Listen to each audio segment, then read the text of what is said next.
In here. Hey, happy, beautiful, amazing day. Dr. Bob Rakowski here out of Houston, Texas. I received a question yesterday about PCOS, and I've come to realize that there's a lot of misinformation. This is a very manageable circumstance most of the time, can be even reversed. So let's look at some facts. PCOS is the most prevalent endocrine or hormone challenge affecting females today.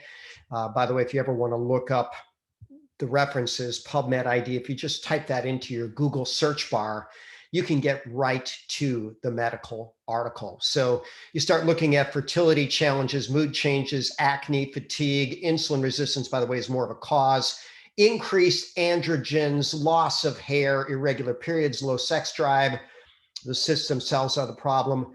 Weight changes, especially being stuck in terms of weight. You can have hair loss on your head, hair growth in areas that you don't want it. So 5 factors that can set it up. Insulin resistance and obesity are at the tops. So this can be a very early sign of insulin resistance. Too many carbohydrates in the diet, too much stress, not enough exercise.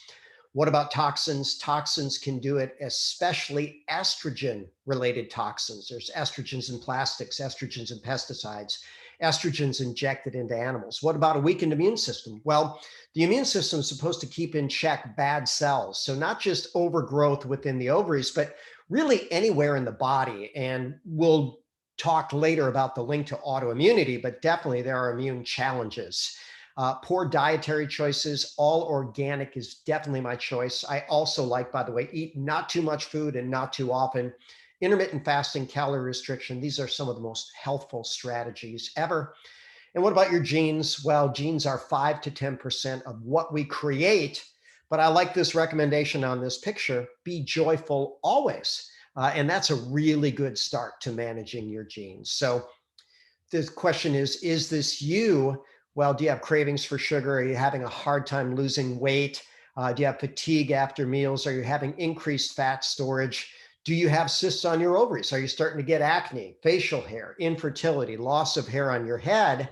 And quite simply, what happens is when you have the cysts on the ovaries actually start increasing androgens, androstenedione, testosterone, dihydrotestosterone.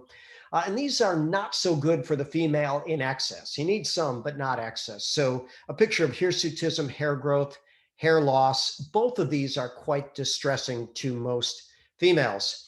And then there's a lot of autoantibodies, autoimmunity that is associated with PCOS. So there's definite immune dysregulation connected. So ANA, anti-nuclear antibody, that's been associated with lupus, but now there's a lot of other things they're connecting it to as well. That's also associated with PCOS. So what do I recommend? Well, the whole food pyramid, right? You want to eat nature's foods. If God made it, it's okay. If man made it, don't touch it. A ketogenic diet, every color, every day is a really good choice. Not too many starches, high quality proteins and plants. Superfoods, my favorite, Ganoderma lucidum. I've seen great success with PCOS. Functional foods, there's foods that can actually promote estrogen detox. Cover your bases with a multivitamin, multimineral, activated omega-3s, probiotics, and then a combination of D3, K2 to round things out.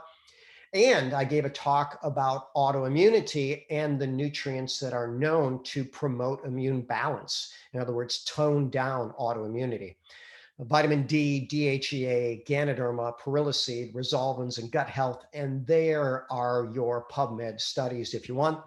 And as always, I'm Dr. Bob Rakowski, absolutely knowing that we can all be happy, healthy, and successful. And if you want help on your journey, send me a message. Let's have a conversation, see if we can synergize on that. Enjoy this epic, beautiful, amazing, wonderful day.